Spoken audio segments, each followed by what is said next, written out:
Have you ever noticed what happens to people around you the moment you stop reacting?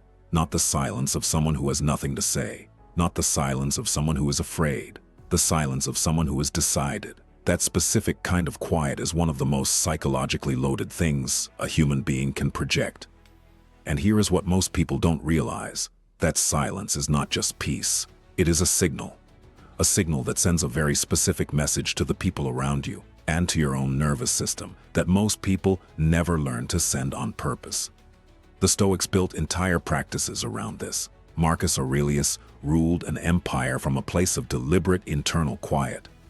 Epictetus lived in chains and became one of the freest minds in recorded history. Seneca wrote that the loudest person in the room is almost always the one with the least power over themselves. These were not passive men. They were deeply strategic about where their energy went, and silence was one of their primary instruments. Today you are going to learn 15 habits that protect your peace, sharpen your mind, and make you genuinely harder to reach. Not harder in a cold way, harder in the way that matters, the way that makes manipulation slide off you, the way that makes chaos feel distant, the way that makes people feel your presence without you having to say a word. And by the way, there is one habit near the end of this list that almost nobody practices, and that the Stoics treated as the most powerful of all. Stay until you get there, because once you understand it, you will never think about your daily routine the same way again. Number 1. Stop filling the silence. Most people talk to manage other people's emotions. They speak not because they have something to say, but because silence makes them uncomfortable, and they have decided that their discomfort is someone else's problem to solve. Watch someone in a tense conversation. The first person to speak after an uncomfortable pause is almost always the one with less psychological ground to stand on. But here's the thing, when you stop filling silence with unnecessary words, something shifts in the room. You stop being the person managing everyone else's emotional state and start being the person who does not need to. That difference is felt immediately by everyone around you. Epictetus taught that we have 2 ears and 1 mouth, and that ratio was not accidental. Silence is not absence. In the right moment, it is the strongest statement you can make. Try this for one morning this week. Speak only when your words add something real, not to fill space, not to smooth over tension, not to be liked, only when you have something that genuinely needs to be said. Notice how much lighter you feel by noon. Number 2. Stop reacting on the first impulse. The first thing you feel when someone provokes you is almost never the truth. It is a reflex, a signal from your nervous system that says something changed and you need to respond right now. But here's what most people don't realize. That urgency is almost always manufactured, either by the situation or by the person who created it. Researchers studying emotional regulation found that the physiological peak of an emotional reaction lasts between 6 and 10 seconds. That is the window in which most people say or do things they spend days recovering from. The Stoics called this the pause before the response. Marcus Aurelius wrote that between stimulus and response there is a space, and in that space is your freedom. Every time you pause before reacting, you are not suppressing anything. You are choosing, and that choice, made consistently, becomes a kind of invisible armor that the people around you begin to feel without being able to name it. Number 3. Guard your mornings before the world gets access to them. Here is what no one tells you about the first 30 minutes after you wake up. Your brain is still operating in theta wave state, the same low-frequency pattern associated with deep meditation and high suggestibility. Whatever enters your mind during that window gets embedded at a level that ordinary waking attention does not. This is not metaphor. This is neuroscience, and most people spend that window handing the steering wheel to everyone else. Notifications, news, other people's urgency and noise arriving before you have had a single independent thought about your own life. Marcus Aurelius did not begin his mornings by checking what Rome needed from him. He began them by deciding who he was going to be that day. That distinction is everything. When you protect your mornings, you are not just getting extra time. You are building a psychological foundation that every decision you make for the next 16 hours will stand on. No phone for the first 30 minutes. Not as a rule, as a practice of self-ownership.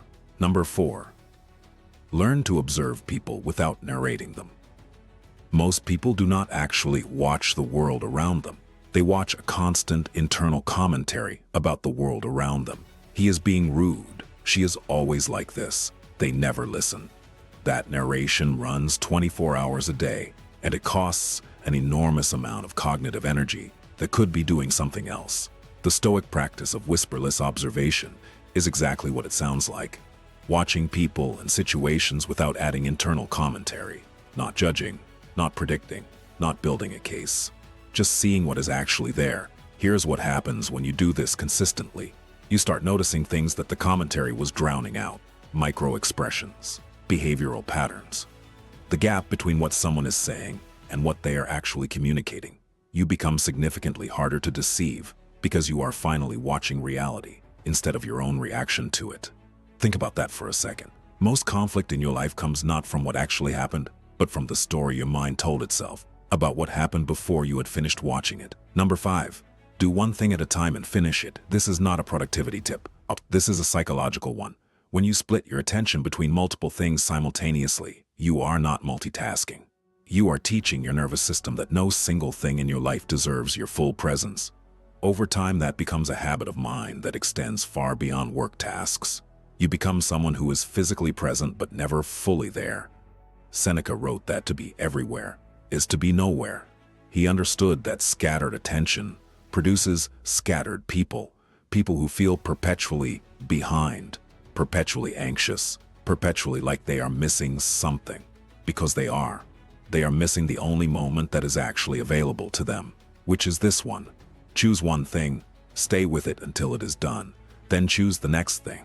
The psychological effect of completing something fully and cleanly is deeply underrated.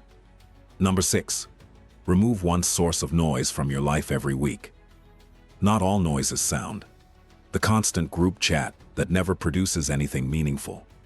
The person in your life whose energy consistently costs you more than it returns. The habit of checking something repeatedly when checking it once would have been enough. These are all noise, and most people are so adapted to them that they no longer register the cost. Here is what most people don't realize. Chronic low-level psychological noise does not feel loud. It feels like vague restlessness, like the sense that you should be doing something else, like never quite being able to settle. The Stoics called this the disease of busyness, the way constant stimulation trains the mind to be incapable of rest, even when rest is available. Once a week, identify one thing that is costing you more clarity than it is giving you in return.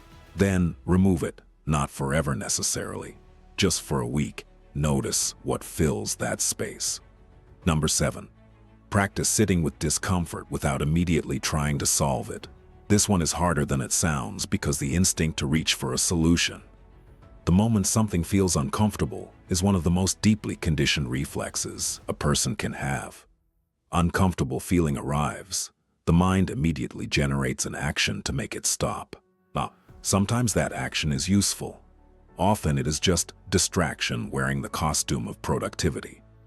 The Stoics practiced what they called voluntary discomfort, deliberately sitting with difficult internal states, not to suffer unnecessarily, but to build genuine tolerance for the unavoidable discomforts of life.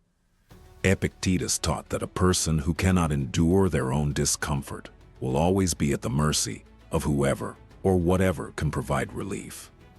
That dependency is a vulnerability that skilled manipulators learn to exploit quickly. When discomfort arrives, sit with it for 60 seconds before reaching for anything. Just 60 seconds. Breathe. Observe it.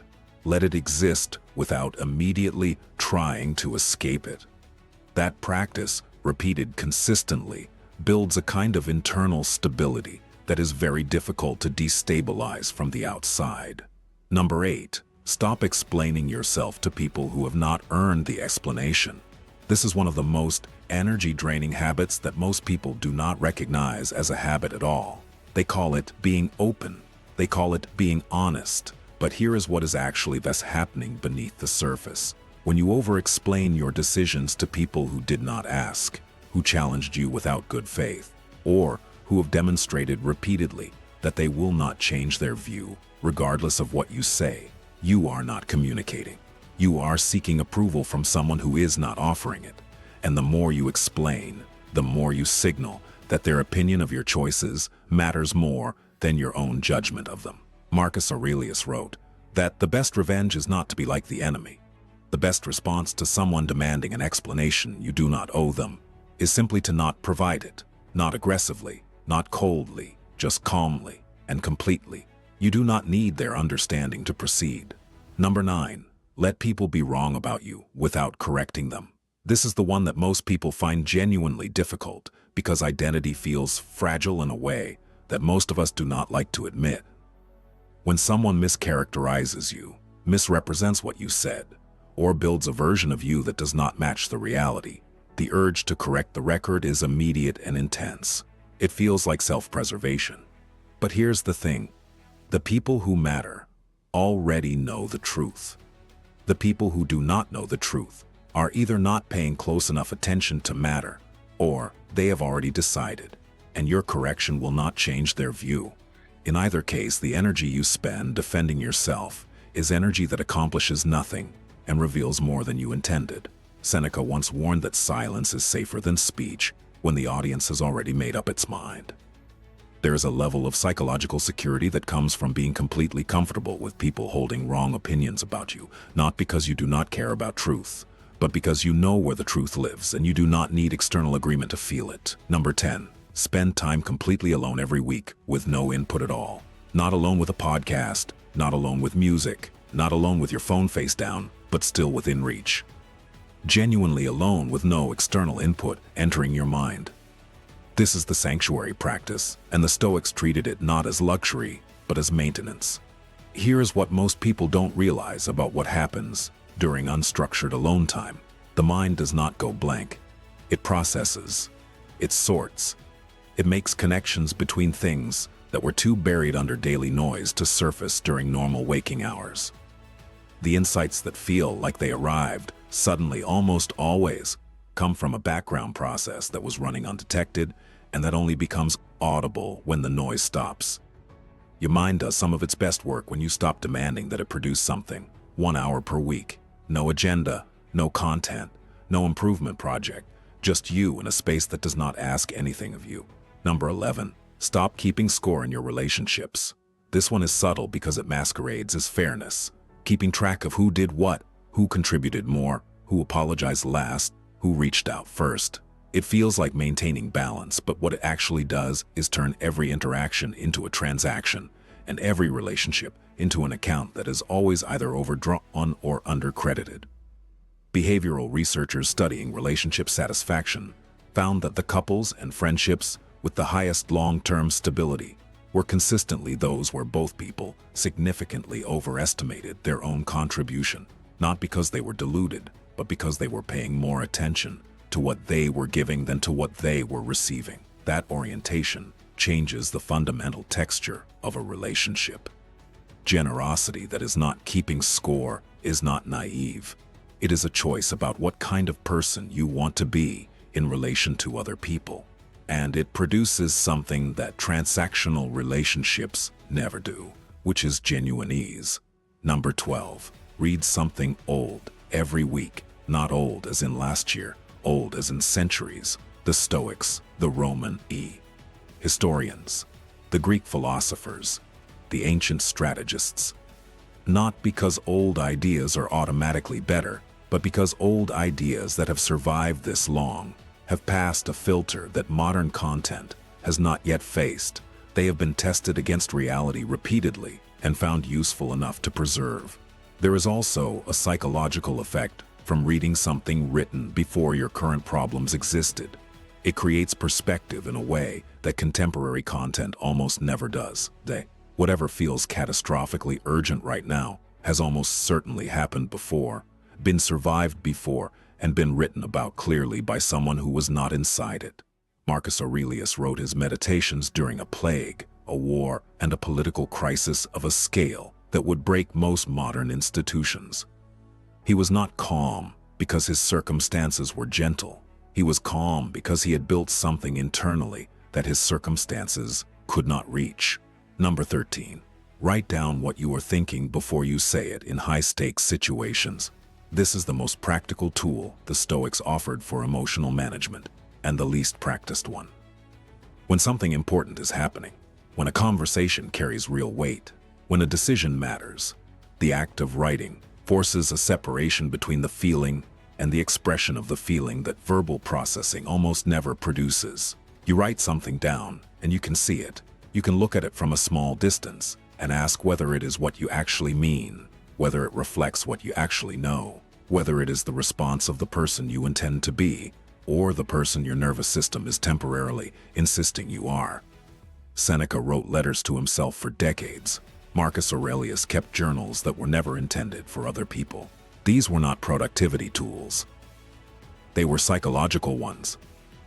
The writing was the thinking made visible, so it could be examined and refined before becoming action. Number 14. End each day by releasing what did not resolve.